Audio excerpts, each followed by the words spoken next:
Kejadian pasal 25. Keturunan Abraham dari Ketura. Abraham mengambil pula seorang istri namanya Ketura. Perempuan itu melahirkan baginya Simran, Yoksan, Medan, Midian, Isba, dan Suah. Yoksan memperanakkan Sheba dan Dedan. Keturunan Dedan ialah orang Asyur, orang Letus, dan orang Leum. Anak-anak Midian ialah Eva, Efer, Henoch, Abida, dan Eldaa. Itulah semuanya keturunan Ketura. Abraham memberikan segala harta miliknya kepada Ishak, tetapi kepada anak-anaknya yang diperoleh dari kunik-kuniknya, ia memberikan pemberian. Kemudian ia menyuruh mereka, masih pada waktu ia hidup, meninggalkan Ishak anaknya dan pergi ke sebelah timur, ke tanah timur. Abraham meninggal dan dikuburkan. Abraham mencapai umur 175 tahun, lalu ia meninggal. Ia mati pada waktu telah putih rambutnya, tua dan suntuk umur. Maka ia dikumpulkan kepada kaum leluhurnya. Dan anak-anaknya, Ishak dan Ismail, menguburkan dia dalam gua Makpela di padang Efron bin Sohar, orang Het itu.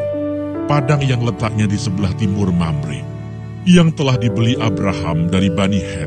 Di sanalah terkubur Abraham dan Sara istrinya. Setelah Abraham mati, Allah memberkati Ishak anaknya itu, dan Ishak diam dekat sumur Lahairoi. Keturunan Ismail. Inilah keturunan Ismail, anak Abraham, yang telah dilahirkan baginya oleh Hagar, perempuan Mesir, hamba Sarah itu. Inilah nama-nama anak Ismail, disebutkan menurut urutan lahirnya. Nebayot, anak sulung Ismail.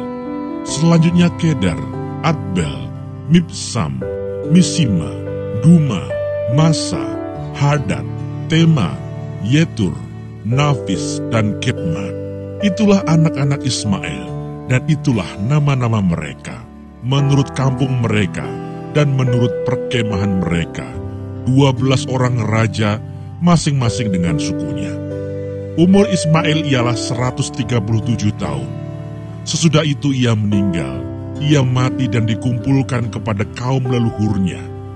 Mereka itu mendiami daerah dari Hawila sampai Sur, yang letaknya di sebelah timur Mesir ke arah Asyur. Mereka menetap berhadapan dengan semua saudara mereka. Esau dan Yakub. Inilah riwayat keturunan Ishak, anak Abraham. Abraham memperanakkan Ishak, dan Ishak berumur 40 tahun ketika Ribka anak Betuel, orang Aram dari Padan Aram, saudara perempuan Laban orang Aram itu, diambilnya menjadi istrinya. Berdoalah Ishak kepada Tuhan untuk istrinya, sebab istrinya itu mandul. Tuhan mengabulkan doanya, sehingga Ribka istrinya itu mengandung.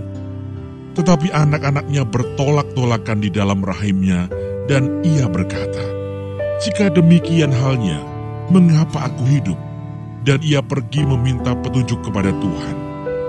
Firman Tuhan kepadanya, "Dua bangsa ada dalam kandunganmu, dan dua suku bangsa akan berpencar dari dalam rahimmu. Suku bangsa yang satu akan lebih kuat dari yang lain, dan anak yang tua akan menjadi hamba kepada anak yang muda." Setelah genap harinya untuk bersalin, memang anak kembar yang di dalam kandungannya. Keluarlah yang pertama, warnanya merah, seluruh tubuhnya seperti jubah berbulu. Sebab itu ia dinamai Esau. Sesudah itu keluarlah adiknya, tangannya memegang tumit Esau. Sebab itu ia dinamai Yakub. Ishak berumur 60 tahun pada waktu mereka lahir. Lalu bertambah besarlah kedua anak itu. Esau menjadi seorang yang pandai berburu, seorang yang suka tinggal di padang. Tetapi Yakub adalah seorang yang tenang, yang suka tinggal di kemah. Ishak sayang kepada Esau, sebab ia suka makan daging buruan. Tetapi Ribka kasih kepada Yakub. Pada suatu kali Yakub sedang memasak sesuatu. Lalu datanglah Esau dengan lelah dari padang. Kata Esau kepada Yakub, Berikanlah kiranya aku menghirup sedikit dari yang merah-merah itu, karena aku lelah. Itulah sebabnya namanya disebutkan Edom. Tetapi kata Yakub, jualah dahulu kepadaku hak kesulunganmu. Saud Esau, sebentar lagi aku akan mati. Apakah gunanya bagiku hak kesulungan itu? Kata Yakub, bersumpahlah dahulu kepadaku. Maka bersumpahlah ia kepada Yakub, dan dijualnyalah hak kesulungannya kepadanya. Lalu Yakub memberikan roti dan masakan kacang merah itu kepada Esau. Ia makan dan minum, lalu berdiri dan pergi. Demikianlah Esau memandang ringan hak kesulungan itu.